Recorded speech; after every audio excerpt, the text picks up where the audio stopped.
"We're so sorry, Mom, but we just can't make it tomorrow night." My son's voice through the phone carried that familiar apologetic tone, the one I'd heard countless times over the years. I clutched the receiver tighter, staring at the birthday cake recipe I'd been planning to bake myself. 65 years old tomorrow, and I'd be celebrating alone. "It's just that this travel opportunity came up suddenly," Eric continued, background noise suggesting he was at an airport. "A last-minute deal to Europe that we absolutely couldn't pass up. You understand, right?"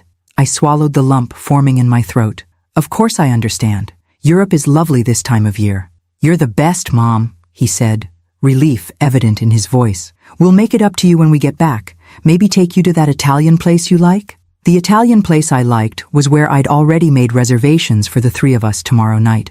"That sounds nice," I replied, my voice steadier than I felt. "Have a wonderful trip.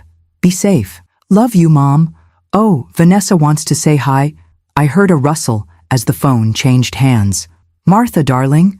My daughter-in-law's voice bubbled through the line with manufactured enthusiasm. "So sorry about your birthday dinner, just terrible timing with this trip. But you always say experiences matter more than things, right?" I had indeed said that, when encouraging them to spend more meaningfully and less impulsively. The irony wasn't lost on me. "Absolutely," I agreed, playing along. "Where in Europe are you headed?" "Paris first, then the French Riviera, finishing in Rome." Vanessa's voice dropped to a conspiratorial whisper. "And guess what? Eric managed to score us an upgrade to first class. Can you believe it?"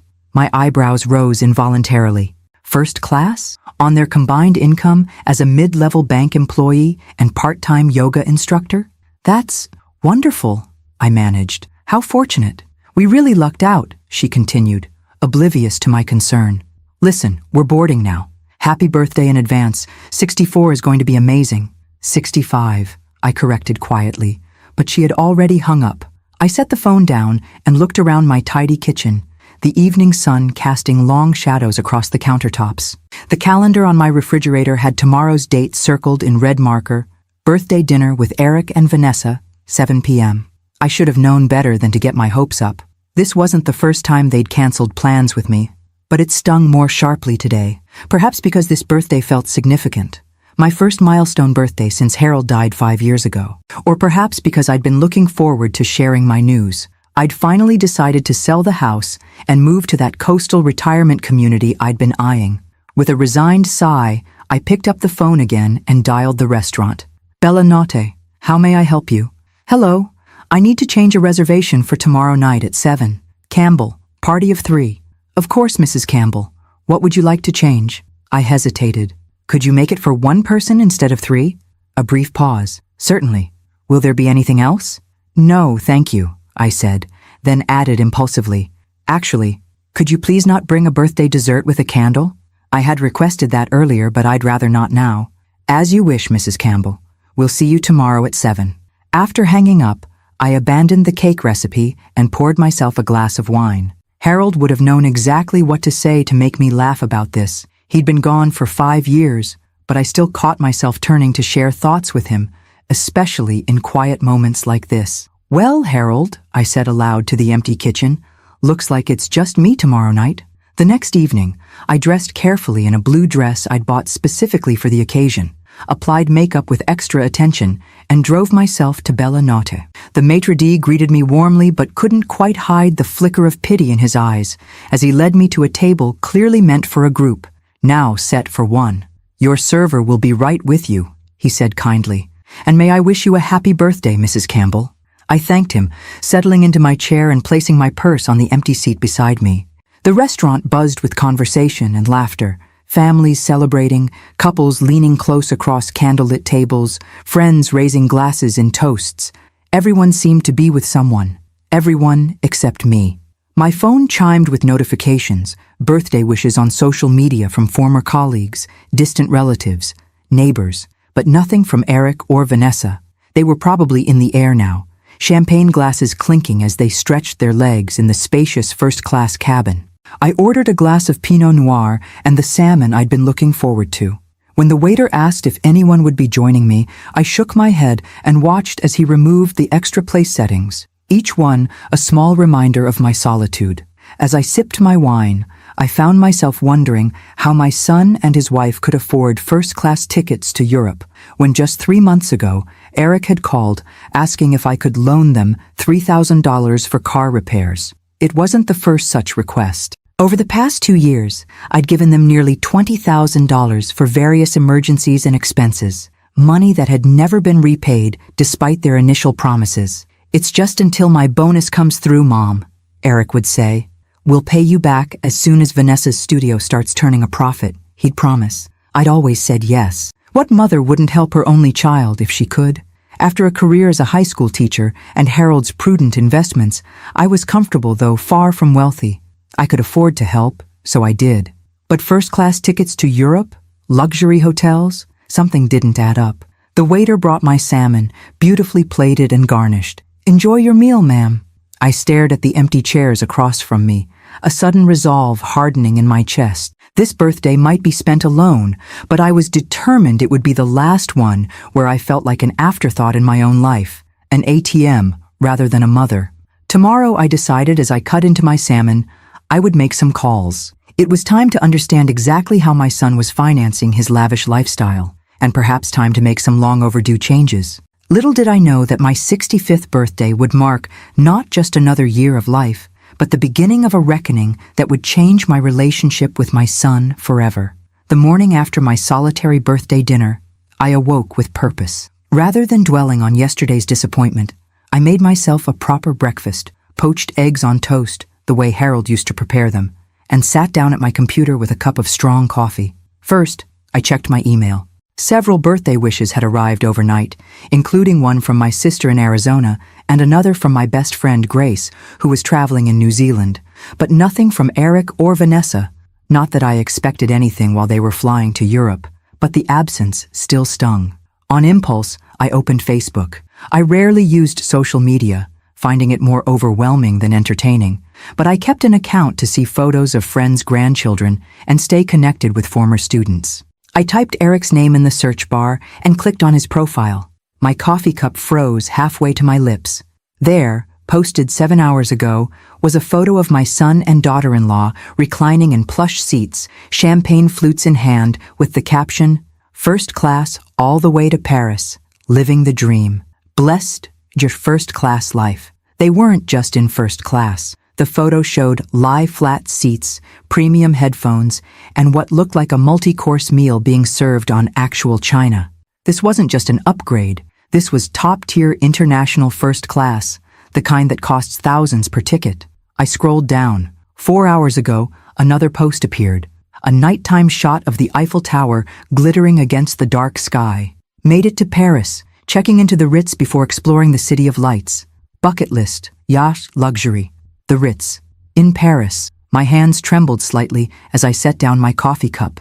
The last time Eric had called for money, just 3 weeks ago, he'd claimed they were struggling to make rent on their apartment.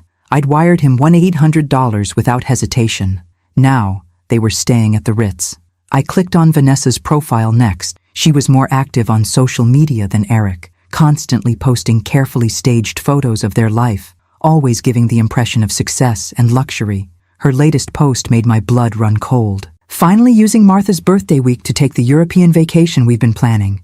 Sorry we'll miss the cake, but we're celebrating you from Paris. No regrets, just treat yourself." Martha's birthday week? As if my birthday was somehow the reason for their trip, rather than an inconvenient obligation they'd chosen to skip. And they were celebrating me from Paris? By not even sending a text message? I sat back in my chair, a strange calm settling over me. This wasn't just thoughtlessness. This felt deliberate, calculated even. With newfound determination, I did something I'd never done before. I logged into my online banking.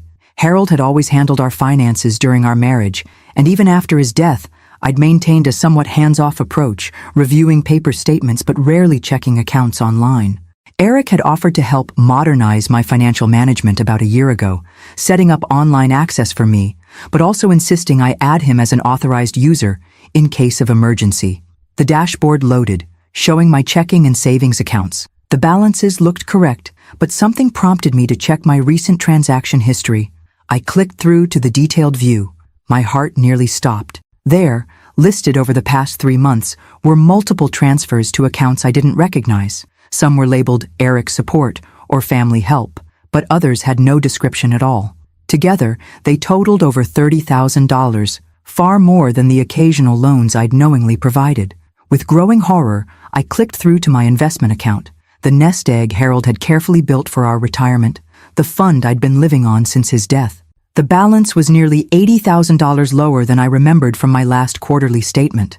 My hands shook as I picked up my phone and dialed Grace, who had been a financial advisor before retirement. "Happy birthday again, Martha," she answered cheerfully, despite the time difference in New Zealand. "Grace," I said, my voice surprisingly steady, "I need your help. I think Eric has been taking money from my accounts without my knowledge." The silence on the other end spoke volumes. Finally, Grace sighed. "Martha, I've been worried about this for a while. The way they live, it never added up." "You suspected?" I asked, a hint of accusation in my tone. "I've had concerns," she admitted, "but you were always so quick to defend them, to explain away their lifestyle as good investments or career advancements. I didn't want to overstep." "Well, now I need you to overstep," I said firmly. "Walk me through what I should do." For the next hour, Grace guided me through a thorough audit of my finances. We found evidence of dozens of unauthorized transfers dating back nearly 18 months. We discovered credit card accounts opened in my name that I'd never seen. Most disturbingly, we found mortgage refinance paperwork on my house, with Eric listed as the primary borrower and me as the co-signer, documents I had no memory of signing. "This looks like forgery, Martha," Grace said gravely. "Or at the very least, he had you sign papers without explaining what they really were." I remembered Eric bringing over documents last Thanksgiving, claiming they were just routine updates to my will and power of attorney. I'd signed without reading carefully, trusting my only child implicitly. "What do I do now?" I asked, a strange calm replacing my initial shock. "First, secure what's left," Grace advised. "Change all your passwords, remove Eric's access to every account, then call your bank's fraud department and your attorney." "And after that?" I asked. Grace hesitated. "That depends on what you want, Martha. This could be a criminal matter if you choose to pursue it that way." I glanced at my computer screen, still open to Vanessa's smiling face as she posed in front of the Eiffel Tower, using the occasion of my birthday as a hashtag to justify their luxury trip. "What I want," I said slowly, "is for them to understand exactly what they've done, not just to my finances, but to my trust." After hanging up with Grace, I spent the next 3 hours making calls to my bank, to my investment company, to the credit card companies where accounts had been opened in my name. I changed every password, revoked all authorized users, and placed fraud alerts on my credit report. Then I called Henry Matthews, my attorney and a longtime family friend. "Martha," he greeted me warmly. "I was going to call with birthday wishes. How are you?" "I've been better, Henry," I replied. "I need your help with something urgent. How quickly can you freeze a home equity line of credit?" By late afternoon, I had regained control of all my accounts and blocked any further access. Henry had also discovered something particularly troubling. Eric had taken out a $50,000 home equity line of credit on my house just 2 weeks ago, with nearly all of it already withdrawn. As I sat at my kitchen table reviewing all I'd learned, a notification popped up on my phone. Another Facebook post from Vanessa. "Dinner reservations at Le Jules Verne in the Eiffel Tower tonight. Starting this vacation in style. Living your best life." I zoomed in on the image. Vanessa was holding a credit card, posing as she handed it to the waiter. It was a distinctive platinum color I recognized immediately. The premium card opened in my name 6 months ago. That's when I knew exactly what I needed to do. With steady hands, I picked up my phone and dialed the international number for the Ritz Paris. "Bonjour, Ritz Paris. Comment puis-je vous aider?" came the polished voice on the other end. "Yes, hello," I replied calmly. "I need to speak with someone about a fraudulent credit card being used by guests at your hotel." Before we continue with Martha's plan, I want to invite you to join our exclusive story group where you'll have access to special stories like this one without any ads. You can even listen offline. Just check out the first pinned comment below. Now let's get back to see what Martha does next. "Madam Campbell, I understand your concern, but we must follow certain protocols in these situations," the Ritz Paris financial manager explained in accented English. "If you are claiming the card is being used fraudulently, We will need to verify your identity before taking any action. Of course, I replied, sitting straighter in my kitchen chair. I have all the necessary information. For the next 15 minutes, I provided everything they requested. My full name, billing address, the card number, security code, and answers to security questions. With each verification, I felt a strange mix of anger and vindication. This wasn't just about money anymore. It was about reclaiming what was mine. "Thank you for your patience, Madame Campbell," the manager finally said. "We have confirmed that you are indeed the card holder of record. The guests in question, Monsieur and Madame Campbell, checked in earlier today for a 5-night stay in one of our deluxe suites." I nearly choked. A 5-night stay in a deluxe suite at the Ritz Paris would cost more than I'd spent on an entire month's living expenses. "I understand they have dinner reservations at Le Jules Verne this evening," I continued. "I assume that's being charged to the room as well?" "Oui, madame, along with spa services scheduled for tomorrow morning and a private tour of the Louvre." My hands tightened around the phone. The audacity was breathtaking. "Here's what I need you to do," I said, my teacher voice emerging, the tone I'd used for 30 years when students needed clear boundaries. "I am reporting this card as stolen. I want you to cancel it immediately in your system and decline any further charges." "Certainly, madame." "And regarding their current accommodations?" I considered my options carefully. Part of me wanted to have them ejected from the hotel immediately, their belongings unceremoniously deposited on the sidewalk. But a more measured approach would be more effective and more satisfying in the long run. "Please allow them to return from dinner," I decided. "Then inform them that there's an issue with their payment method and all additional hotel privileges, room service, spa, concierge services, are suspended until a valid form of payment is provided." "As you wish, madame. And if they attempt to provide another card? Check the name carefully," I instructed. "Accept only cards issued in their names, not mine." After finishing with the Ritz, I made similar calls to American Express, Visa, and MasterCard, reporting every card opened in my name as fraudulent and requesting immediate cancellation. By the time I finished, every credit line Eric and Vanessa might access under my name had been cut off. But I wasn't done yet. My next call was to their airline. This proved more challenging. Airlines have stricter privacy policies, but after explaining the situation and providing verification of the fraudulent charges, I managed to have their return tickets canceled. The first-class journey home they'd booked for next week no longer existed. By early evening, I'd systematically dismantled their entire European vacation finance structure. The only money they would have access to would be whatever cash they'd brought along or funds from accounts actually belonging to them, which, based on what I knew of their finances, wouldn't get them very far in Paris. I made one final call to the credit monitoring service recommended by Grace and set up alerts for any new accounts or inquiries made in my name. Then I poured myself a glass of wine and waited. It was just after midnight when my phone rang. The screen displayed Eric's name, the international call connecting from France. It would be around 9 p.m. in Paris. They'd likely just returned from their extravagant dinner to find their first surprise. I let it ring 4 times, using the moments to compose myself, then answered. "Hello, Mom?" Eric's voice held a note of confusion I'd never heard before. "There's some kind of problem with the hotel. They're saying the credit card was canceled. There must be some mistake." I took a slow sip of wine before responding. "No mistake, Eric. I canceled it." A beat of silence. "You...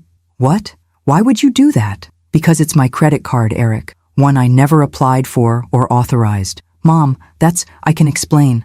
We were going to surprise you with this trip. It's why we couldn't make your birthday dinner. We're going to bring you back something amazing from Paris." The desperate lie formed in real time, his voice rising slightly in pitch. "That's interesting," I replied calmly. "Because according to Vanessa's Facebook posts, this trip was planned using Martha's birthday week as an excuse to treat yourselves. Not exactly a surprise for me, was it?" Another pause, longer this time. I could hear muffled conversation in the background, Eric covering the phone to consult with Vanessa. "Look, Mom, there's clearly been a misunderstanding. We can sort this out when we get home. But right now, we're in a foreign country and staying at the Ritz Paris," I finished for him. "In a deluxe suite that costs over 2,000 euros per night, charged to a credit card in my name that I never approved, just like the first-class airfare, just like the dinner at the Eiffel Tower tonight, just like the spa treatment scheduled for tomorrow." "Mom, No, Eric. I've spent today discovering exactly how you've been financing your lifestyle. The unauthorized transfers from my accounts, the credit cards opened in my name, the home equity line of credit on my house. My voice remained steady, even as I felt a hot tear slide down my cheek, all while I sat alone at my birthday dinner last night. Vanessa's voice suddenly came on the line. Martha, you're overreacting. Eric was just helping manage your finances since you're getting older. Everything was done for your benefit. My benefit? I couldn't contain a short, bitter laugh. How exactly does draining my retirement account benefit me, Vanessa? How does maxing out credit cards in my name help me? Please, enlighten me. We were going to pay it all back, she insisted, her usual polish cracking under pressure. Eric's due for a promotion, and my yoga studio is about to turn the corner. The same promotion you've mentioned for the past 3 years? The same yoga studio that's been about to turn the corner since it opened? I shook my head, though they couldn't see it. No more lies, please. Not tonight. Eric came back on the line, his voice now desperate. Mom, please, we're stranded here. The hotel says we have to provide another form of payment by morning or check out. All our cards are being declined. We don't have enough cash for another hotel, let alone to get home. That sounds like a difficult situation, I said, surprised by my own composure. Perhaps this is a good opportunity to practice the financial responsibility you've avoided for so long. What's that supposed to mean? His voice had an edge now, the entitled anger I'd glimpsed occasionally, but always excused. It means I've spent the past 20 years rescuing you from the consequences of your choices, Eric. Not anymore. So you're just going to leave us stranded in Paris? The disbelief in his voice was almost comical. Your own son. My own son who stole from me, I corrected quietly. My own son who forged my signature, drained my accounts, and skipped my birthday dinner to fly first class on my dime.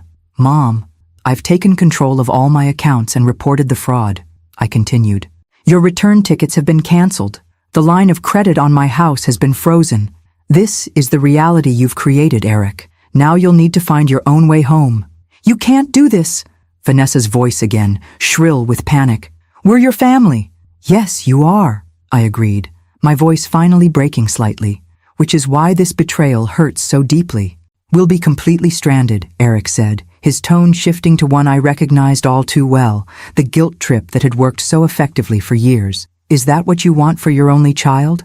I closed my eyes, steeling myself against decades of maternal instinct. What I want is for my only child to understand that actions have consequences. What I want is for both of you to experience the reality of your choices. What I want is for you to find your way home without my money for once. And how exactly are we supposed to do that? Vanessa demanded. You're both intelligent, resourceful adults, I replied. I'm sure you'll figure something out. After all, you managed to orchestrate an elaborate financial fraud against your own mother. Booking economy flights home should be well within your capabilities. With that, I ended the call and turned off my phone.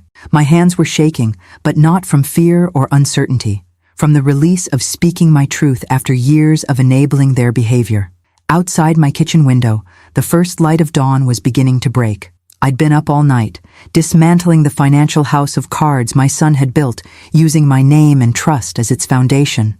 Tomorrow would bring more calls from Eric and Vanessa, more desperate pleas and angry accusations. There would be difficult conversations with my bank, my attorney, and possibly even law enforcement. But for now, in the quiet of my kitchen as a new day began, I felt something unexpected: freedom. The burden of being their safety net, their silent sponsor, their eternal backup plan had been lifted. For the first time in years, I was putting myself first, and it felt right. If you're enjoying this story so far, please take a moment to like this video and let me know in the comments where you're watching from and how old you are. I'd love to know who's following Martha's journey of reclaiming her power.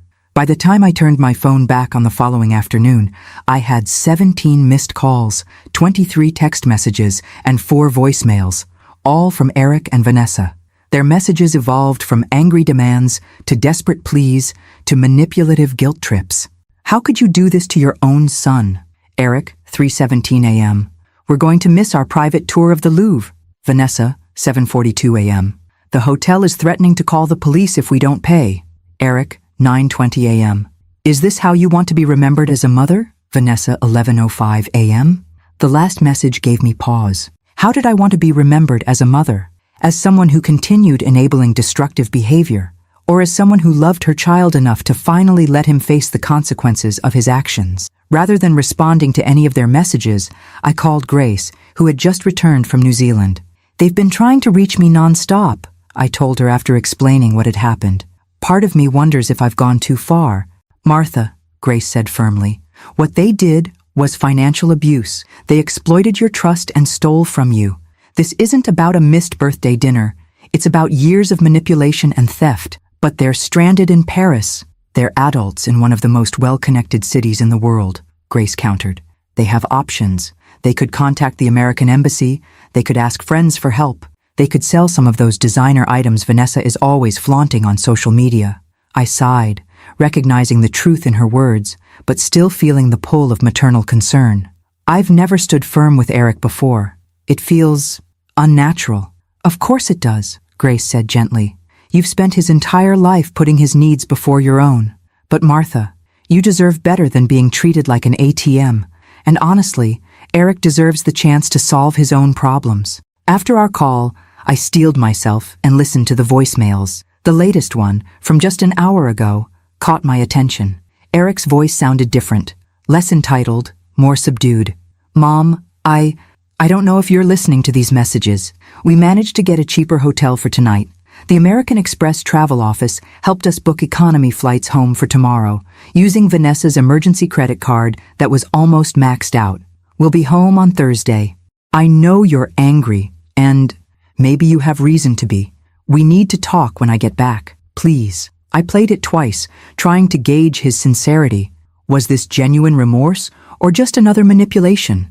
After years of making excuses for his behavior, I found it difficult to trust my judgment where Eric was concerned. The next morning, I met with Henry at his law office to discuss my options. "The evidence of fraud is substantial," Henry explained, reviewing the documents I'd brought. "Unauthorized credit applications, forged signatures, transfers without consent. You have every right to pursue criminal charges." The word criminal made my stomach clench. "I don't want Eric to go to jail, Henry. I just want him to understand what he's done and make amends." Henry leaned back in his chair, regarding me thoughtfully. "Then let's discuss alternatives. We can draft a formal repayment agreement, legally binding, with consequences for default. We can require financial counseling as a condition. We can establish a structured path to rebuilding trust without involving the criminal justice system." "Could we freeze any further legal action while we attempt this approach?" I asked. "We can," Henry confirmed. "But Martha, you need to be prepared for the possibility that Eric won't comply. His patterns of behavior suggest someone who doesn't believe rules apply to him." "I know," I admitted, "but I have to try."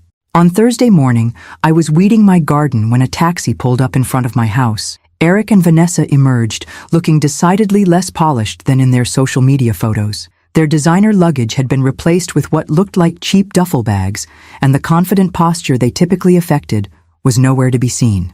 I continued weeding, watching from the corner of my eye as they approached hesitantly. "Mom?" Eric called from the edge of the garden. I looked up, shading my eyes against the morning sun.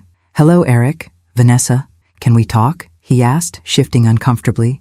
"I think that's necessary, yes." I removed my gardening gloves and stood, brushing soil from my knees. "Come inside." In my kitchen, the same kitchen where I'd discovered their deception just days earlier, I poured 3 glasses of water and sat across from them at the table. Up close, they looked exhausted. Vanessa's carefully maintained appearance had suffered. Her nail polish was chipped, her hair unstyled. Eric hadn't shaved in days. "Your flight home wasn't first class, I take it?" I couldn't help asking. Eric winced. "No, we were in the last row, middle seats next to the bathroom. A humbling experience, I'm sure." Vanessa, typically quick with a retort, remained uncharacteristically silent, her eyes fixed on her water glass. "Mom," Eric began, "what happened in Paris?" "Didn't begin in Paris," I interrupted. "What happened in Paris was simply the consequence of decisions you've been making for years." He nodded slowly. "I know, and we owe you an explanation." "I think you owe me more than that," I said evenly. "But an explanation would be a start." Eric exchanged a glance with Vanessa before continuing. "It started small. A transfer here and there when we were short on rent. Using your credit card for an emergency repair. But it worked so easily that he trailed off, seemingly unable to articulate the progression of their deception. That you decided to just keep going, I finished for him. To forge my signature on loan documents, to open credit accounts in my name, to systematically drain the retirement savings your father spent decades building. Eric's face flushed with shame. Yes, and my birthday dinner? The one you canceled to fly to Paris? At this, Vanessa finally spoke. That was my idea, she admitted quietly. We'd already booked the trip using the equity line on your house. We needed an excuse to leave town before you might notice the withdrawal. The calculated nature of their actions stung afresh, so my birthday was just an inconvenient timing issue for your theft. Neither of them contradicted me. How much? I asked. In total, how much have you taken from me? Eric looked up, his expression pained. Just over $160,000. The number hung in the air between us. $160,000. More than 5 years of my teaching salary when I was working. Money that represented security for my remaining years. I've spoken with my attorney, I said after a long moment. He's prepared the paperwork for a formal repayment agreement. You'll both sign it, acknowledging the debt and agreeing to specific terms for repayment. Mom, we can't possibly, Eric began. You'll also attend financial counseling, I continued as if he hadn't spoken, and provide me with monthly documentation of your expenses and income. Every penny you've taken will be accounted for and repaid. And if we refuse? Vanessa asked, a hint of her usual defiance returning. I met her gaze steadily. Then I'll file criminal charges for fraud, identity theft, and elder financial abuse. The evidence is overwhelming, as I'm sure you're aware. The color drained from her face. You wouldn't. I canceled your Paris vacation from my kitchen table in the middle of the night, I reminded her. Don't test my resolve. Eric reached across the table, his hand stopping short of touching mine. Mom, we'll sign whatever you want. But we can't possibly pay back that much money. We don't have it. You had it when you were spending it, I pointed out. You'll have it again when you start living within your means and making restitution a priority. What about our apartment? Our car payments? He asked, genuine panic edging into his voice. Those are questions for your financial counselor, I replied. But I imagine you'll need to make some significant lifestyle changes, perhaps downsizing to a smaller apartment, selling the luxury car you can't afford, canceling the country club membership. Vanessa's head snapped up. That's not fair. We have a certain standard of living to maintain. Your friends aren't paying your bills, I cut in. Or rather, I'm not paying your bills anymore so you can impress your friends. Eric shot Vanessa a warning look before turning back to me. When do we need to sign this agreement? Henry is drawing up the papers now. We'll meet at his office tomorrow at 10. I stood, indicating that our conversation was over for now. I suggest you both take the day to consider exactly how you want to proceed. This is a crossroads moment. As they rose to leave, Eric hesitated. Where are we supposed to go? We can't get into our apartment until the landlord returns our calls, and our keys we had to leave some things behind in Paris as collateral. For a brief moment, my resolve wavered. They looked so lost, so unlike the confident couple who'd flaunted their first-class lifestyle just days ago. But then I remembered sitting alone at my birthday dinner while they drank champagne at my expense. I believe there's a Holiday Inn off the interstate, I said, keeping my voice neutral. It's within your actual budget. After they left, I sat alone in my kitchen, emotions warring within me.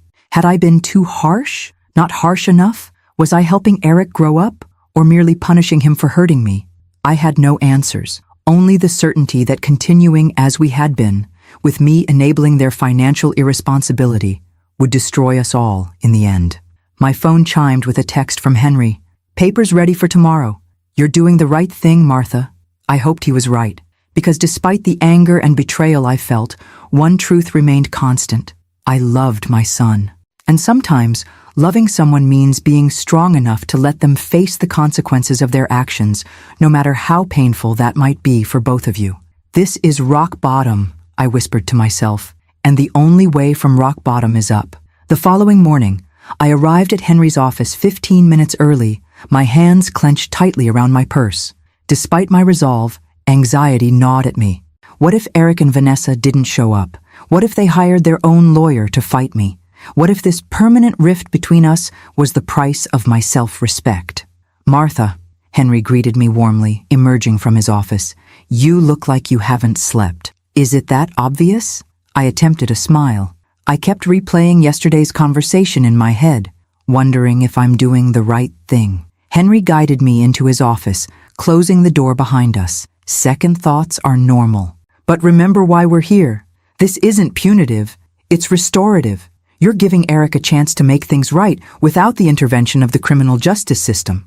I nodded, drawing strength from his reassurance. Have you heard from them? No, but he was interrupted by his receptionist's voice on the intercom. Mr. and Mrs. Campbell are here, sir. My heart jumped. They came. Eric and Vanessa entered looking marginally better than the day before. They'd clearly showered and changed clothes, but the strain of the past week showed in the shadows beneath their eyes and the tension in their postures. Thank you for coming, Henry began, gesturing for them to sit across from us at the conference table. I've prepared the documentation we discussed, Martha. Before we proceed, I should ask if you've consulted an attorney? He directed this to Eric and Vanessa. We can't afford an attorney, Vanessa replied tersely. I see. Henry placed a thick folder on the table. Then I need to advise you that while I'm preparing these documents at Martha's request, I represent her interests in this matter, not yours. You have the right to independent legal counsel before signing. We understand, Eric said. Let's just get this over with. Henry opened the folder and explained the contents methodically. This is a legally binding agreement acknowledging the debt of $163,457.82 to Martha Campbell. It includes a repayment schedule of $2,000 per month for 84 months, with a balloon payment at the end to cover the remaining balance. Interest will accrue at 3% annually, significantly lower than you'd receive from any commercial lender. Eric's eyes widened. $2,000 a month? That's impossible on our income. Which is why the agreement also includes requirements for financial counseling and lifestyle adjustments, Henry continued. Martha is being exceedingly generous here. She could demand immediate repayment of the full amount, which would likely force you into bankruptcy. We'll lose our apartment, Vanessa whispered, more to Eric than to us. That seems likely, Henry acknowledged. The financial counselor will help you find housing within your actual means. What about our careers? Eric asked. I could lose my position at the bank if this becomes public. Financial institutions don't look kindly on employees who commit fraud. The irony of his statement wasn't lost on any of us. This agreement includes a confidentiality clause, Henry explained. Martha has no interest in damaging your professional reputation. However, the alternative, criminal charges, would certainly become public record. As Henry continued outlining the terms, I watched my son's face. Each new requirement, monthly financial disclosures, restrictions on new credit applications, mandatory counseling sessions, seemed to chip away at his facade until the entitled young man was gone, replaced by someone I barely recognized, a person confronting the reality of his actions for perhaps the first time. There's one more document, Henry said, sliding a separate paper across the table. This concerns the home equity line of credit taken out against Martha's house. Eric, you'll need to sign this transfer of obligation, accepting full responsibility for that debt. Eric stared at the document. But that's another $50,000. Money you took, I reminded him quietly. Money currently secured by my home. If I sign all this, he said slowly, what happens next? You begin making restitution, Henry explained. You work with the financial counselor to develop a sustainable budget. You rebuild trust with your mother through transparency and consistent follow-through. And most importantly, you avoid criminal prosecution for multiple felonies. Eric looked at me directly for the first time since entering the office. And our relationship? What happens to that? The vulnerability in his question caught me off guard. Despite everything, he was still my son. The little boy who'd once brought me dandelions from the yard, the teenager who'd struggled after his father died, the young man who'd made me proud at his college graduation. Somewhere beneath the entitlement and deception, that person still existed. That depends on you, I answered truthfully, on whether these signatures represent genuine commitment to change or just another manipulation to avoid consequences. He held my gaze for a long moment, then nodded and reached for the pen. One by one, they signed each document. With each signature, I felt both relief and sadness. Relief that they were accepting responsibility. Sadness that our relationship had deteriorated to the point where legal agreements were necessary between mother and son. When the final paper was signed, Henry gathered the documents and excused himself to make copies, leaving the three of us alone in uncomfortable silence. "What about the criminal charges?" Vanessa finally asked. "Are they off the table now?" "As long as you comply with the agreement, yes," I confirmed. "But any default, any new attempt to access my finances, and I'll have no choice but to move forward legally." Eric rubbed his face wearily. "We're going to need help, Mom, not money," he clarified quickly, seeing my expression harden. "But guidance. We don't know how to live differently. We've been operating this way for so long." His admission of ignorance, rather than malice, softened something in me. "That's why the agreement includes counseling. There are people who can help you learn what I should have taught you years ago." "What's that?" he asked. "That financial security comes from living within your means, not pretending to be richer than you are." I leaned forward, meeting his eyes. "Your father and I never had designer clothes or luxury vacations. We saved. We invested carefully. We built security slowly, brick by brick. That's how real wealth is created, not through credit cards and loans, but through patience and discipline." Vanessa looked down at her designer watch, a purchase I'd probably unknowingly funded. "I don't know if I can live like that," she admitted softly. "Then you have decisions to make," I replied, not unkindly. "Both of you do." Henry returned with copies for everyone, and the meeting concluded with handshakes that felt more like a business transaction than a family reconciliation. As they prepared to leave, Eric hesitated at the door. "Mom, where do we go from here? I mean, do we still talk? Do we see each other?" The question broke my heart a little. Despite everything, he was still seeking connection, still wanting reassurance that he hadn't completely destroyed our relationship. "We start small," I said after a moment's consideration. "Maybe coffee next week, after your first counseling session. We can talk about how it went." Relief flickered across his face. "I'd like that." After they left, Henry settled behind his desk with a satisfied expression. "That went better than expected. No histrionics, no last-minute refusals. They were surprisingly compliant," I agreed. "Though I wonder how long it will last once the reality of their new financial situation sets in." "That's why the agreement includes graduated consequences for non-compliance," Henry reminded me. "But Martha, I think you should prepare yourself for the possibility that they might not succeed. Changing entrenched financial behaviors is exceedingly difficult, especially for someone like Eric who's never experienced real consequences before." "I know," I sighed, "but I have to give him the chance to try." Driving home, I felt lighter than I had in days. The path forward wouldn't be easy, for any of us, but at least there was a path. At least there was hope that my son might learn from this experience, might grow into the responsible adult I'd failed to raise him to be. As I pulled into my driveway, my phone pinged with a text message from an unknown number.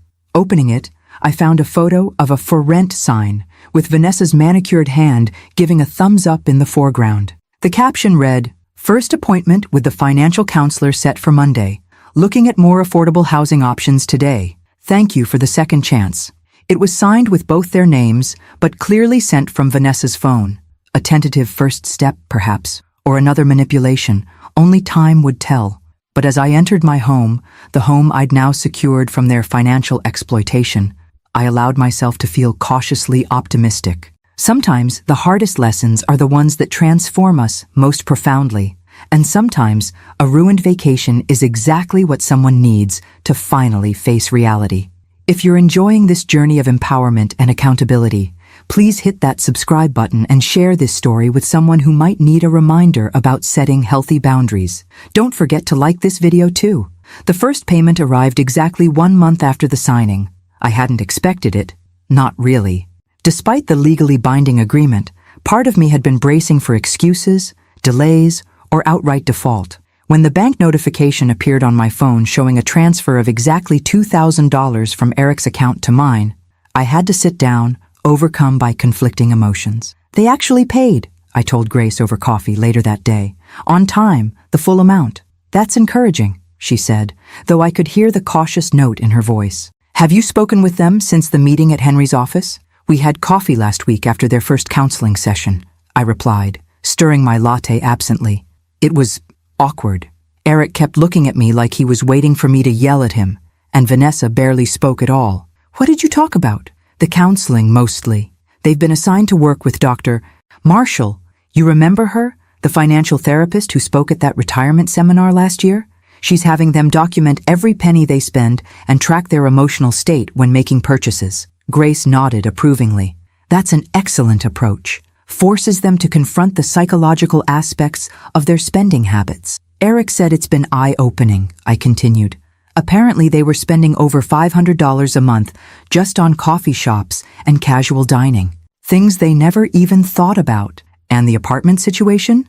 They found a one-bedroom in a less prestigious neighborhood, half the rent of their luxury place. They're moving next weekend. I hesitated, then added, They asked if I would help. Grace's eyebrows shot up. And you said? I said I'd bring lunch for everyone but wouldn't be doing any heavy lifting. I smiled ruefully. Small steps, right? The moving day arrived with perfect fall weather, crisp and sunny, ideal for the physical labor ahead. I arrived at Eric and Vanessa's luxury apartment building for the last time, carrying bags from a local sandwich shop. The contrast between this visit and my previous ones was striking. Before, I'd always been ushered in quickly, shown the latest expensive purchase or renovation, then subtly maneuvered into opening my checkbook for some temporary emergency. Today, the pretense was gone. The apartment was in disarray, moving boxes stacked haphazardly, designer furniture tagged with colorful stickers indicating what would be sold, what would be kept, what would be placed in storage. Mom, you came, Eric greeted me, genuine surprise in his voice despite our prior arrangement. He was wearing old jeans and a faded t-shirt, clothing I hadn't seen him in for years. I said I would, I replied, holding up the lunch bags. Where should I put these? Kitchen counter's the only clear space, he said, leading me through the chaos. Vanessa's friend Jen is helping, and Tyler from my office brought his truck. In the kitchen, Vanessa was wrapping glasses in newspaper, her hair pulled back in a simple ponytail, her face free of makeup. She looked younger, somehow, more vulnerable. Martha, she acknowledged me with a nod. Thank you for lunch. You're welcome. I set the bags down and began unpacking sandwiches and chips. How's the packing going? It's illuminating, she replied after a moment.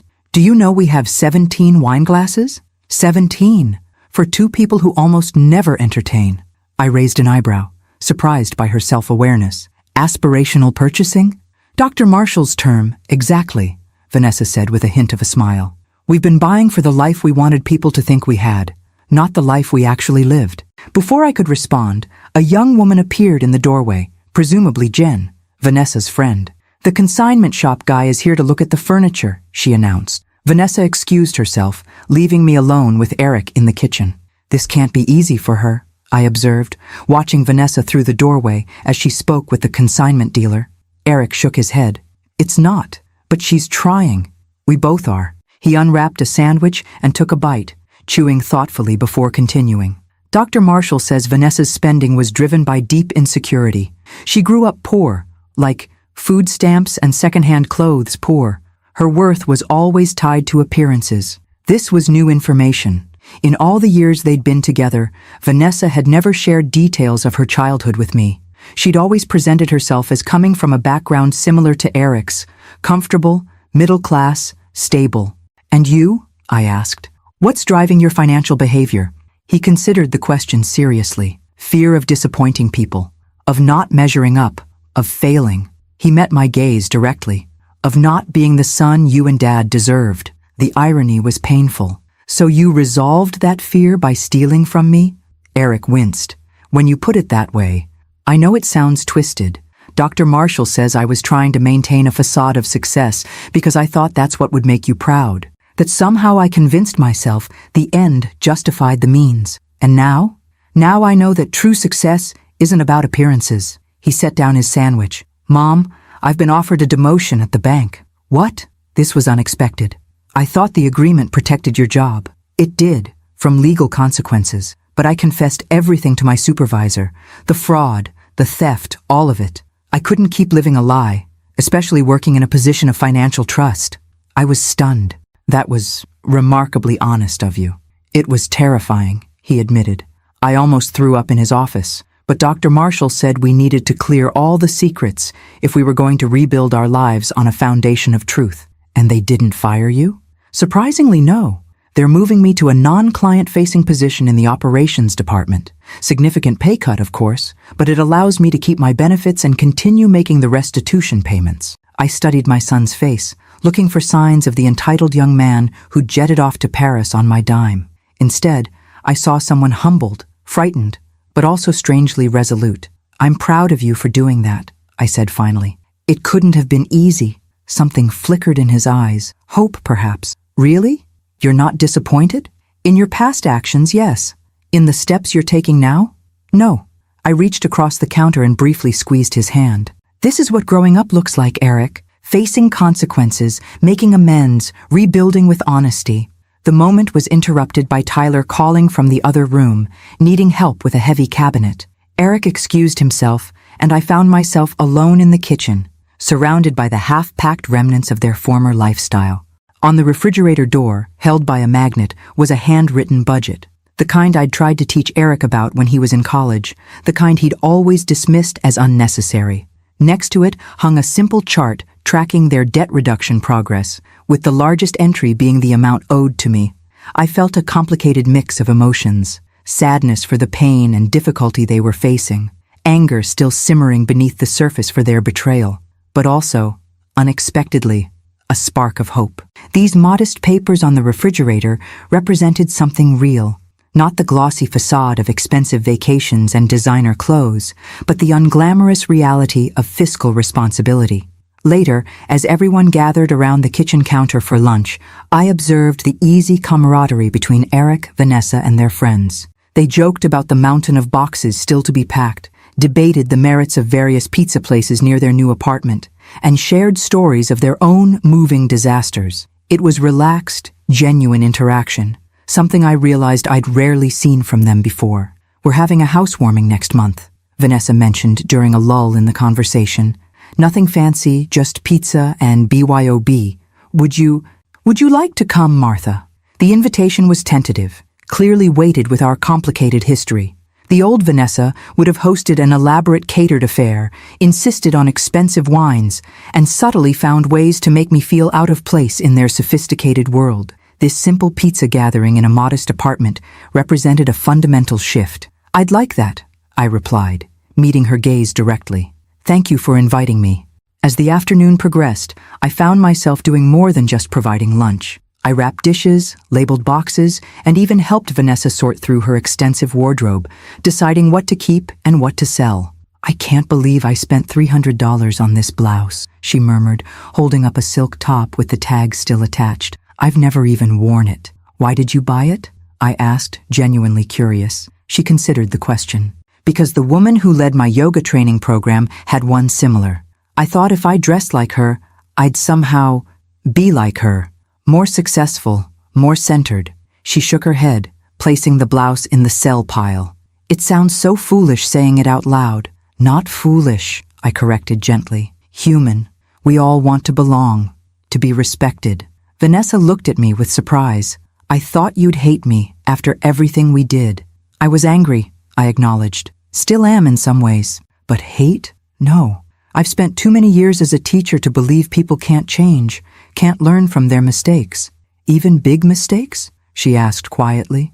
"Especially big mistakes. Those are often the best teachers." I folded a sweater and placed it in a box. "The question is whether you're willing to learn the lesson." By evening, the apartment was nearly emptied, with most of their possessions either packed for moving or tagged for the consignment shop. As I prepared to leave, Eric walked me to my car. "Thank you for coming today," he said, hands shoved in his pockets like he used to do as a teenager when he was nervous. It meant a lot. "It was illuminating," I replied, echoing Vanessa's earlier word. "Mom." He hesitated, then pushed forward. "I know we have a long way to go to rebuild your trust, but I want you to know we're committed to making this right. Not just the money, but everything." The streetlights flickered on as dusk settled around us. In their glow, I could see both the man he was becoming and the boy he had been. My son, flawed and struggling, but trying. "One day at a time," I said, opening my car door. "That's all any of us can do." As I drove home, I reflected on the strange journey we'd begun. The hurt wasn't gone. Trust couldn't be restored in a single day of packing boxes and eating sandwiches. But something had shifted.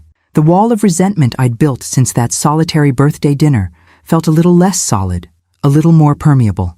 My phone pinged with a text from Eric. "Thanks again for today. We couldn't have done it without you." Such a simple message, yet so different from the entitled demands and manipulative guilt trips I'd grown accustomed to receiving from him.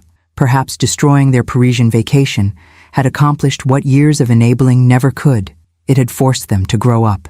Small steps, indeed, but in the right direction. 3 months after Eric and Vanessa's disastrous Paris vacation, I sat in the community room of our local library, nervously arranging chairs in a circle. The clock showed 6:45 p.m., 15 minutes until the first meeting of what I'd tentatively named Financial Boundaries, a support group for parents of financially dependent adult children. The idea had come to me gradually as I processed my own experience. First, as a fleeting thought during a therapy session. Yes, I'd started seeing someone to work through my complicated feelings about Eric's betrayal. Then as a more concrete possibility after a chance encounter at the grocery store with Irene Sullivan, whose son's gambling addiction had nearly bankrupted her. By the time I mentioned it to Grace, the concept had solidified enough that she immediately offered to help organize it. "Do you think anyone will actually come?" I asked her now, as she arranged refreshments on a side table. "Martha, when we posted the flyer on the community board, the library had to print extras because people kept taking them," she reminded me. "There are more parents in this situation than you realize." She was right. By 7:05, every chair was filled. 15 people ranging in age from early 60s to late 70s, some looking nervous, others determined, all carrying the unmistakable weariness of those who've been supporting adult children for far too long. I cleared my throat and began. "Thank you all for coming tonight. My name is Martha Campbell, and I started this group because, well, 3 months ago, I discovered my son and daughter-in-law had taken over $160,000 from me through unauthorized transfers and fraudulent credit applications." A murmur of recognition rippled through the room. Not shock, recognition. "The hardest part wasn't the financial loss," I continued. "It was realizing that by continuously rescuing my son from the consequences of his choices, I'd helped create the very problem I was now facing. I'd enabled behavior that ultimately harmed both of us." Heads nodded around the circle. "So this group is for sharing experiences, strategies, and support as we navigate the challenging terrain of loving our adult children while establishing healthy financial boundaries. Would anyone like to share their story?" A silver-haired man in a cardigan raised his hand. "I'm Howard. My daughter is 43 years old and has never paid her own rent. Not once in 22 years. My wife and I have remortgaged our house twice to keep her afloat." A woman across the circle sighed in recognition. "I'm Patricia. My son is living in my basement at 38. He has a master's degree in engineering but hasn't held a job for more than 6 months. I'm depleting my retirement account to cover his student loans." One by one, they shared their stories, tales of manipulation, failed businesses funded by parents' savings, grandchildren's college funds drained to cover adult children's emergencies, retirement dreams deferred or abandoned entirely. The details varied, but the pattern was the same. Adult children who had never learned financial responsibility because their parents had never required it of them. "How did you finally set boundaries?" Patricia asked me. "I've tried cutting my son off before, but I always give in when he talks about being depressed or mentions moving in with some sketchy friends." I shared the story of the Paris vacation, the midnight cancellation of credit cards, the subsequent legal agreement for restitution.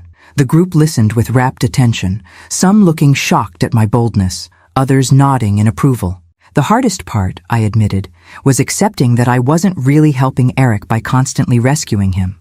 I was preventing him from developing the skills and resilience he needed as an adult. "Has it worked?" Howard asked skeptically. "Are they actually changing?" "It's a process," I replied honestly. "There have been setbacks. Last month, they missed a financial counseling session and tried to hide it from me. But they've made every payment on time. They're living within their means for the first time. And most importantly, they're starting to take responsibility for their choices." "I couldn't do what you did," an elderly woman named Ruth said softly. "My daughter has 3 children. If I cut her off financially, they would suffer." "That's a real concern," Grace interjected. "But there's a difference between supporting grandchildren directly, perhaps paying for their activities or education funds, and enabling your daughter's financial dependence." The discussion continued for nearly 2 hours, far longer than the scheduled meeting time. No one wanted to leave. For many, it was the first time they'd spoken openly about their situations without shame or judgment. By the end, contact information had been exchanged, resources shared, and a decision made to meet weekly rather than monthly, as originally planned. As we stacked chairs after everyone had left, Grace gave me an approving look. "You've started something important here, Martha." "I just provided the space," I demurred. "The need was clearly already there." "Don't underestimate what you've done," she insisted. "It takes courage to turn personal pain into community support." On my drive home, I reflected on the evening's conversations. How many parents were silently struggling with these issues, believing they were alone? How many adult children were trapped in cycles of dependence, never developing the skills to stand on their own? My phone rang through my car's speaker system. Eric's number. "Mom?" His voice sounded tense. "Do you have a minute?" My stomach tightened instinctively. In the past, calls like this inevitably led to requests for money. "I'm driving home," I replied cautiously. "Is everything okay?" "Yes, well, sort of." He took an audible breath. "Remember I mentioned that promotion in the operations department might be possible after 6 months of solid performance?" "I remember. My supervisor called me in today, said I've been doing exceptional work and they want to fast-track the promotion. It would mean a significant pay raise." "Eric? That's wonderful news," I exclaimed, genuinely pleased for him. "There's a catch," he continued, the tension returning to his voice. "The position requires a credit check. Given everything that happened, well, my credit is destroyed. I'll fail the check and lose the opportunity." Ah, now I understood the purpose of his call. "And you're hoping I can help somehow?" "Not financially," he clarified quickly. "I was wondering if you'd be willing to write a letter to HR explaining the situation, that I've taken responsibility, am making regular restitution payments, and have maintained perfect financial compliance for 3 months." I paused, considering his request. This wasn't a bailout or an attempt to escape consequences. It was a reasonable request for support in his efforts to rebuild. "I can do that," I said finally. "Send me the HR contact information when you have it." "Thank you," he replied, audible relief in his voice. "How was your evening? Didn't you have that new group meeting tonight?" I was touched that he'd remembered. "It went well. Better than expected, actually. 15 people showed up." "I'm not surprised," Eric said. "What you went through with us, I bet it happens more often than people talk about." "That's exactly what we discovered," I agreed, pulling into my driveway. Everyone thought they were alone in their situation. "Mom?" His voice took on a hesitant quality. "I'm really proud of you for doing this, for taking something painful and using it to help others." The simple sincerity of his statement caught me off guard. "Thank you, Eric. That means a lot." After we hung up, I sat in my car for a moment, oddly moved by our conversation. It was the first time in years that Eric had expressed genuine interest in something I was doing. The first time he'd acknowledged my feelings rather than focusing exclusively on his own needs.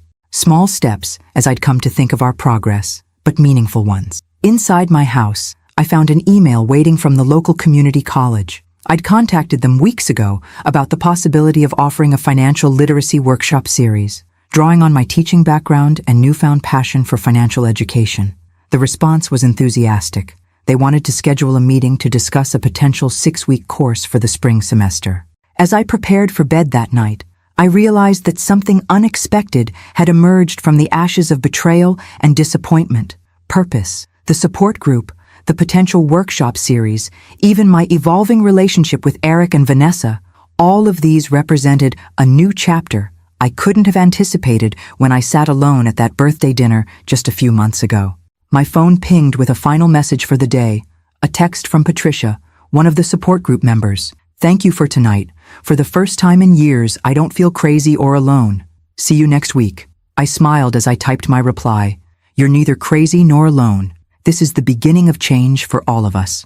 Setting down my phone, I felt a sense of peace that had eluded me for months. The wound of Eric's betrayal was still healing, the trust still fragile and tentative.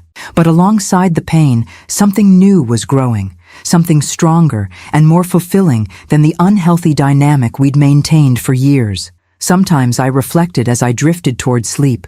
The most painful experiences become our most powerful teachers. And sometimes, a ruined vacation can be the first step toward a better life, not just for the travelers, but for everyone their journey touches. If you're enjoying this story of resilience and boundaries, please hit that subscribe button and share it with someone who might need to hear this message. Don't forget to like this video too.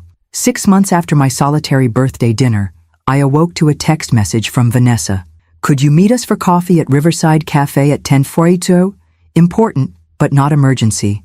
Let us know if another time works better. The message was polite, considerate of my schedule, and lacked the demanding tone that had once characterized their communications. Still, I felt a flutter of anxiety. Our relationship, while improved, remained delicate, a tentative reconstruction built on the ruins of broken trust. I replied that I'd be there, then spent the next hour wondering what important but not emergency might mean. Had they decided the repayment plan was too onerous? Were they planning to move away? Was there a health concern? The Riverside Cafe was a modest establishment near their new apartment, nothing like the upscale coffee shops they'd once frequented. When I arrived, Eric and Vanessa were already seated at a corner table, a pot of tea and 3 cups waiting. "Mom, thanks for coming," Eric greeted me with a quick hug, another change from the perfunctory greetings of the past. Vanessa smiled nervously. "We ordered Earl Grey. I remembered it's your favorite." "Thank you," I said, taking a seat and studying their expressions. Both seemed tense but not unhappy. "What's this important matter we need to discuss?" They exchanged glances before Eric reached into his jacket pocket and produced an envelope, sliding it across the table to me. "What's this?" I asked, not reaching for it. "Open it," Vanessa encouraged. "Please." With cautious fingers, I opened the envelope and withdrew a greeting card. On the front was a simple watercolor of a birthday cake with candles. Inside, handwritten in Vanessa's neat script, was a message. "Dear Martha, 6 months ago, we made the worst decision of our lives when we chose a luxury vacation over celebrating your birthday. No apology can erase the hurt we caused, but we hope you'll accept this invitation to a proper celebration. Belated but heartfelt. With love and remorse, Eric and Vanessa." Beneath the message was an invitation to dinner at Antonio's, the Italian restaurant where I'd sat alone on my birthday, for the following Saturday evening. I looked up, genuinely surprised. "This is unexpected. We've been talking about it in our counseling sessions," Eric explained, "about how actions matter more than words when it comes to making amends. Dr. Marshall suggested we think about what we could do to specifically address the birthday dinner we missed," Vanessa added. "Not just the financial aspects of what happened, but the emotional hurt we caused." I ran my fingers over the card, processing their gesture. Part of me, the part still nursing the wound of that solitary dinner, wanted to reject the invitation, to tell them that a belated celebration couldn't possibly make up for their callousness. But another part recognized the genuine effort behind it. "We understand if you don't want to," Eric said, misinterpreting my silence. "It's just, I'll come," I interrupted gently. "Thank you for the invitation." Relief washed over their faces. "There's something else," Vanessa said, reaching into her purse and withdrawing a small notebook.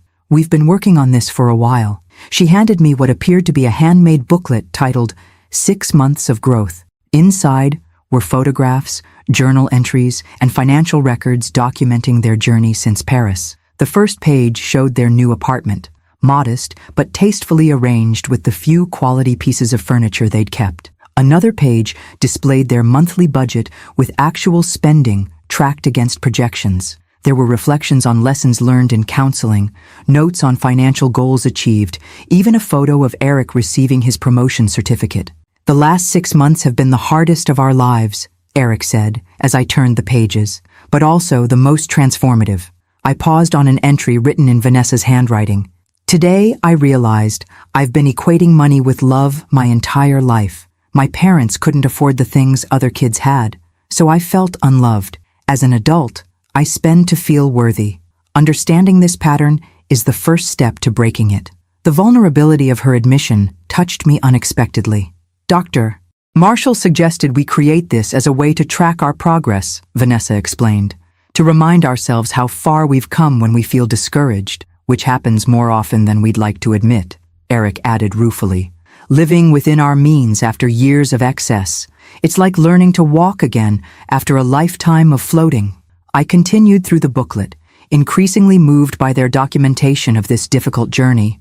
The final page contained their repayment record, 6 months of consistent $2,000 payments, reducing their debt to me by $12,000 so far. We wanted you to have this, Eric said, as I closed the booklet, to show you that what happened in Paris, as painful as it was for everyone, became the wake-up call we desperately needed. I felt tears threatening and took a sip of tea to compose myself. Thank you for sharing this with me. It clearly represents a lot of hard work and self-reflection. We're not expecting forgiveness, Vanessa said quietly. We know trust takes much longer to rebuild than it takes to break, but we wanted you to see that your difficult choice, to hold us accountable rather than rescue us, was the right one. The best gift you ever gave us, Eric added, was refusing to give us money. The irony of his statement wasn't lost on any of us. We shared a small smile of recognition, the first moment of genuine warmth we'd experienced together, in longer than I could remember. As our conversation continued, they updated me on other developments. Eric's promotion was working out well. Vanessa had started teaching at a community yoga center rather than the exclusive studio she'd once aspired to, a change that brought less income but greater fulfillment. They were considering downsizing further to a studio apartment to accelerate their debt repayment. We've also started volunteering at a youth financial literacy program, Eric mentioned, teaching teens basic budgeting skills we wish we'd learned earlier. That's wonderful, I said, genuinely impressed by this initiative. How did that come about? Actually, it was because of your support group, Vanessa admitted. When Eric told me you were helping other parents set boundaries with financially dependent adult children, it made me think about prevention rather than intervention. If these kids learn financial responsibility early, maybe they won't end up like us. I was touched that my efforts had inspired them in this way. How's it going? Challenging but rewarding, Eric replied. These kids have no concept of how credit works, how interest compounds, how small daily expenses accumulate. But they're eager to learn, especially when we share our cautionary tale. You tell them about what happened? I asked, surprised by their willingness to be so vulnerable. Vanessa nodded. Not every detail, but the essence. How we got trapped in a cycle of appearance-based spending. How we justified using money that wasn't ours. How it all came crashing down. When we describe being stranded in Paris after our credit cards were canceled, they're riveted. It's oddly liberating, Eric added. Owning our mistakes publicly has helped us accept them privately. As we finished our tea, I found myself studying them with new eyes. The superficial polish and performative success that had once defined them was gone, replaced by something more genuine, an earned wisdom that reflected real growth. We have one more thing to discuss, Eric said, his expression turning serious again. It's about your birthday dinner on Saturday. Yes? We've been saving for it, Vanessa explained. Setting aside a little each week from our strict budget. It won't be extravagant, but it will be completely paid for by us. No credit cards, no loans, no money that isn't truly ours to spend. We want to treat you properly, Eric continued, but within our actual means. So it won't be the most expensive wine or fancy appetizers, just a simple, honest celebration. The earnestness in their faces as they described their careful planning for a modest dinner touched me far more deeply than any lavish celebration could have. This wasn't about appearances or impressing others. It was about authentic connection and genuine appreciation. That sounds perfect, I assured them.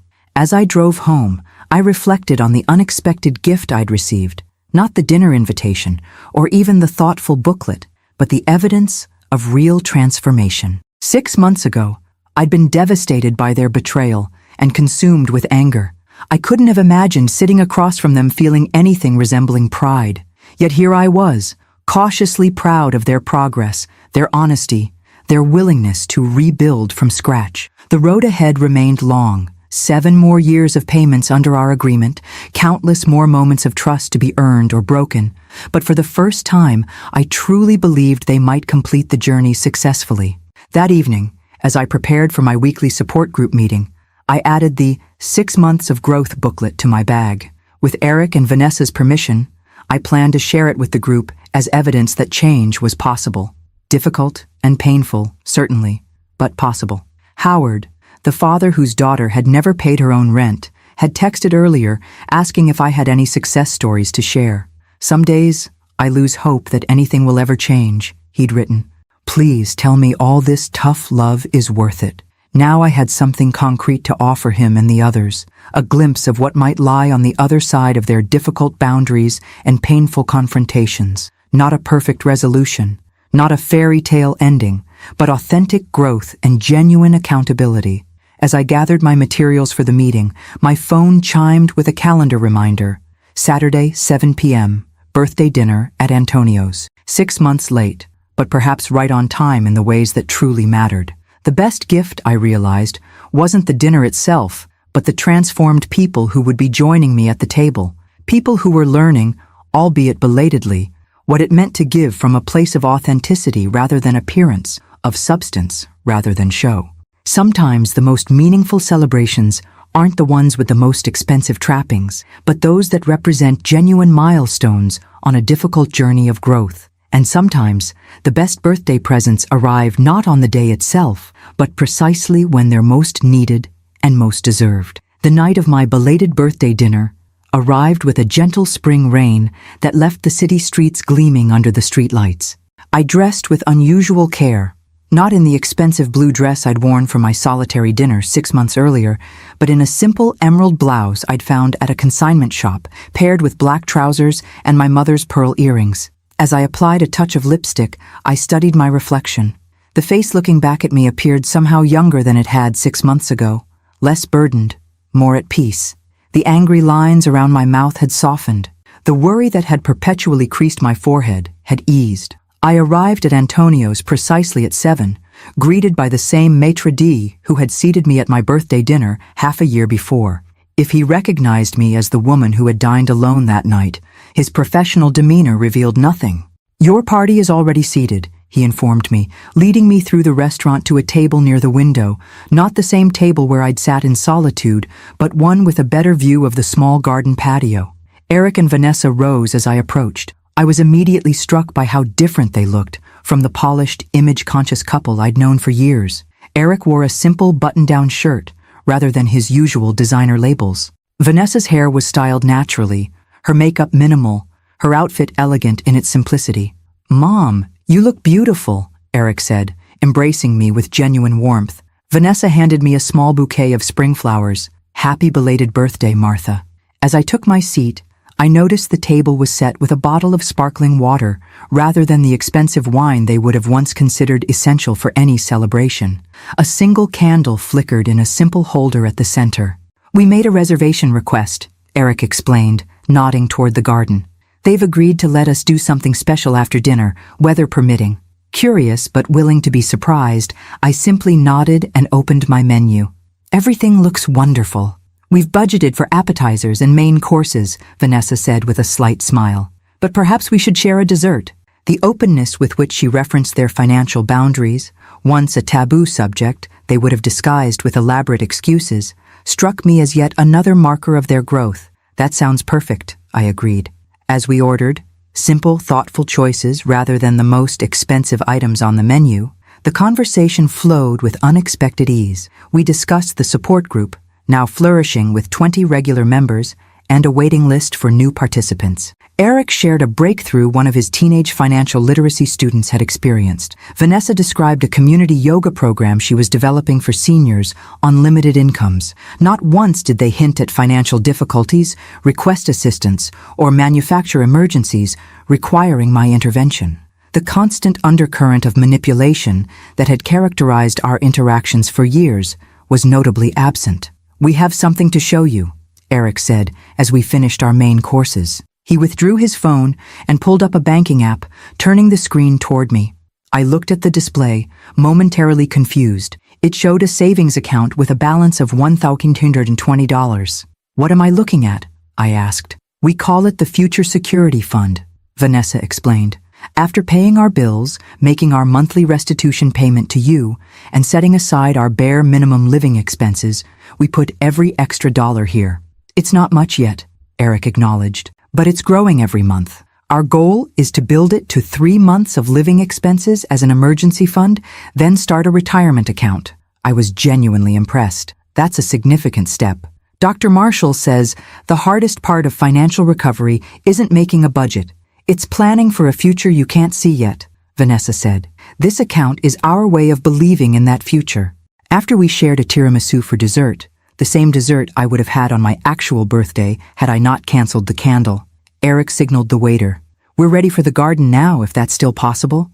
The waiter nodded and began clearing our table while Eric turned to me. "There's one more part to this celebration, if you're willing." Intrigued, I followed them through the restaurant's French doors onto the small garden patio, now empty of other diners due to the earlier rain. The space had been transformed with strings of fairy lights reflecting off the damp foliage, creating a magical atmosphere. In the center of the patio stood a small table bearing what appeared to be a birthday cake with unlit candles. "What's this?" I asked, genuinely surprised. "The birthday celebration you should have had," Eric said simply, "complete with cake, candles, and people who truly appreciate you." Vanessa stepped forward with a small wrapped package. "This isn't expensive, but it's from both of us, from our hearts, not our credit cards." With slightly trembling hands, I unwrapped the gift to find a handcrafted wooden frame containing a photograph I'd never seen before. It showed the three of us at Christmas several years earlier, laughing together over some forgotten joke. We looked happy, connected, genuine.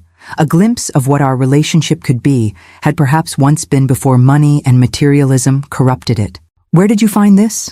I asked, touched by the image of better times. "In one of the boxes we packed during the move," Eric explained. "It reminded us of what we're working toward, not just financial solvency, but authentic connection."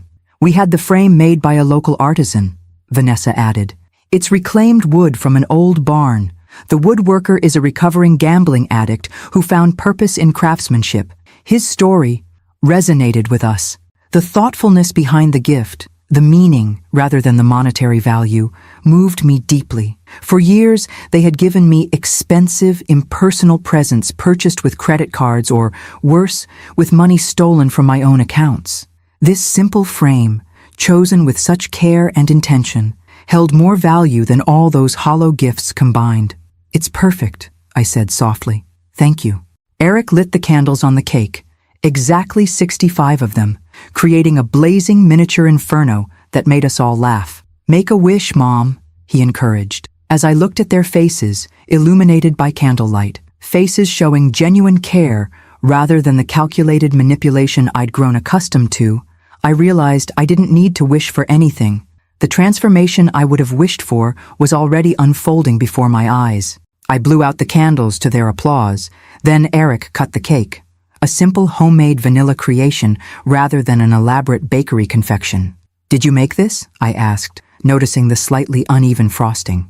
Vanessa nodded, looking slightly embarrassed. "My first attempt at baking ever. The first one collapsed in the middle, so this is actually version 2.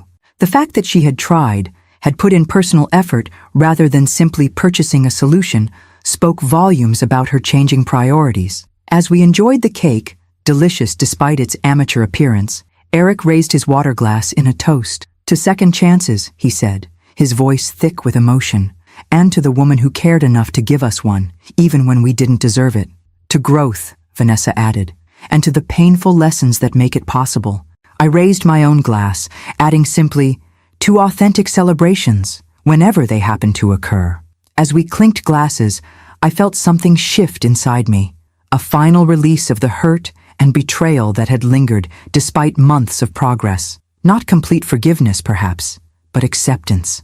Acceptance of our imperfect journey, of the damage done and the healing begun, of the reality that relationships, like financial recovery, aren't restored in a single dramatic moment, but through countless small, consistent choices over time.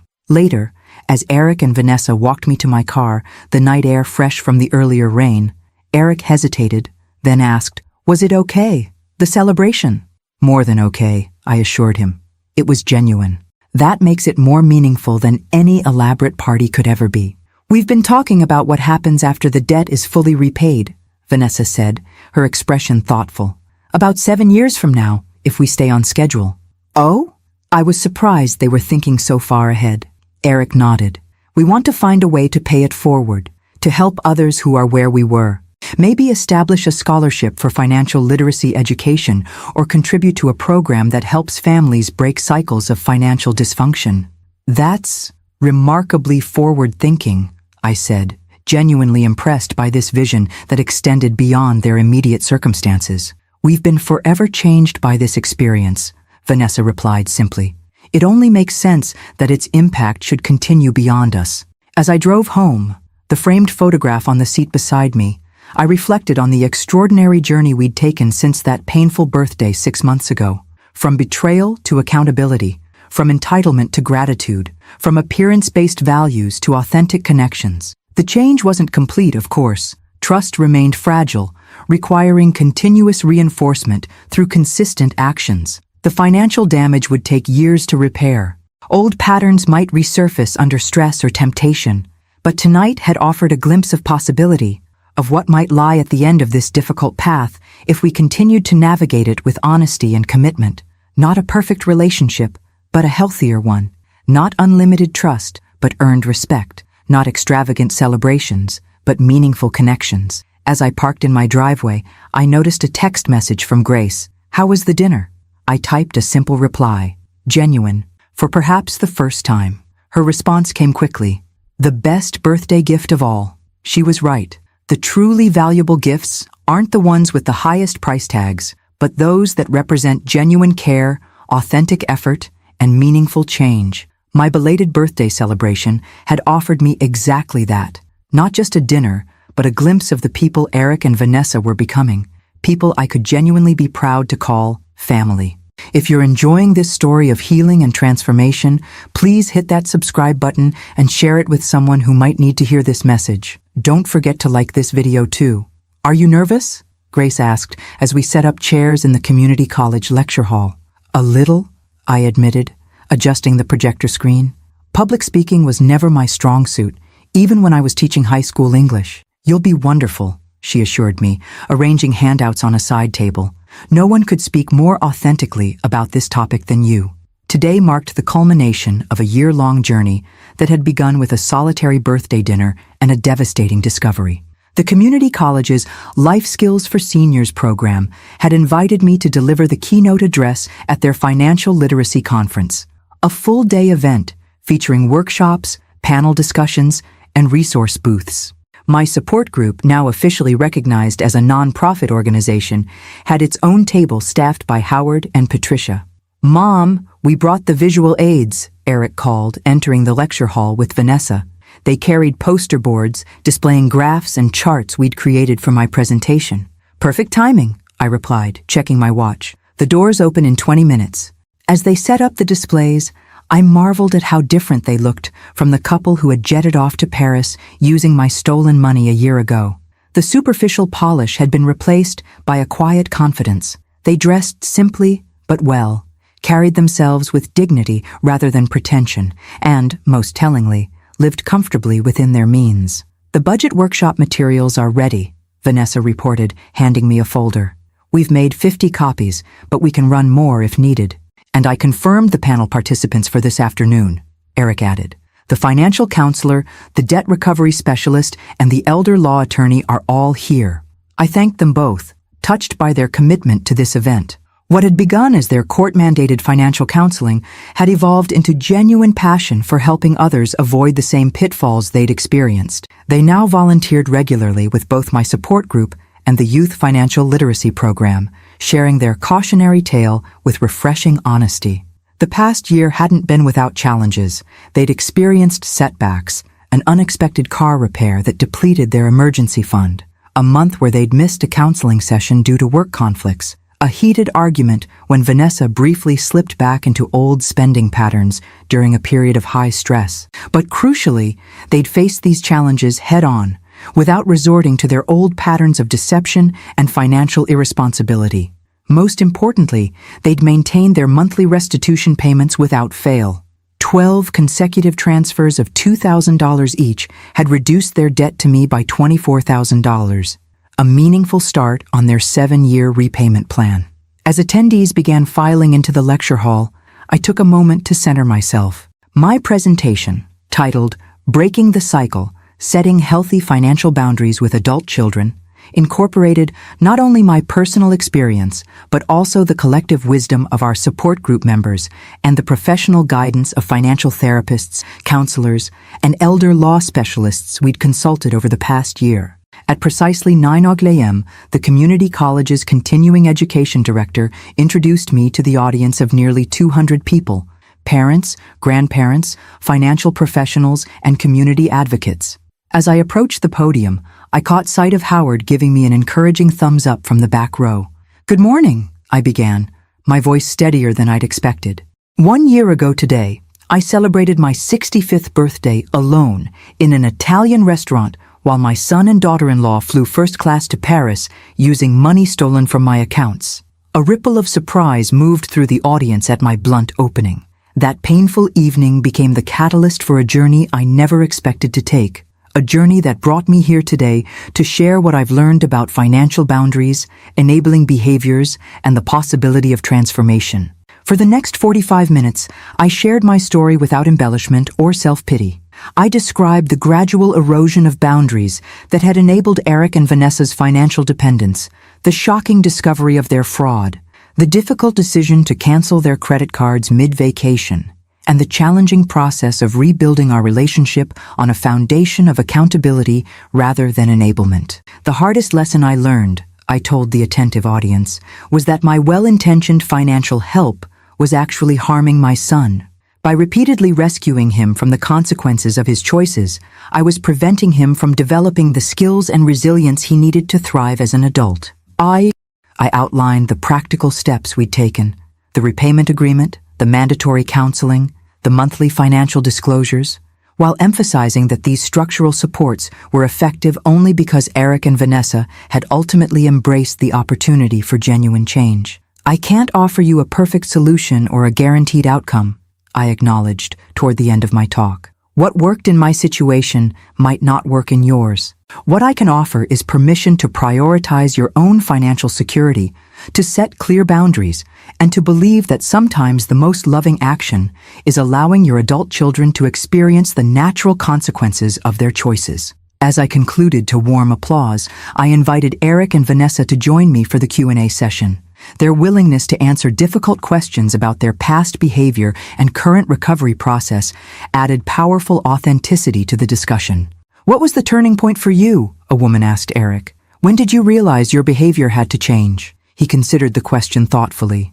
"Honestly, when we were stranded in Paris, downgraded from the Ritz to a budget hotel, realizing we had no way home except to beg friends for help.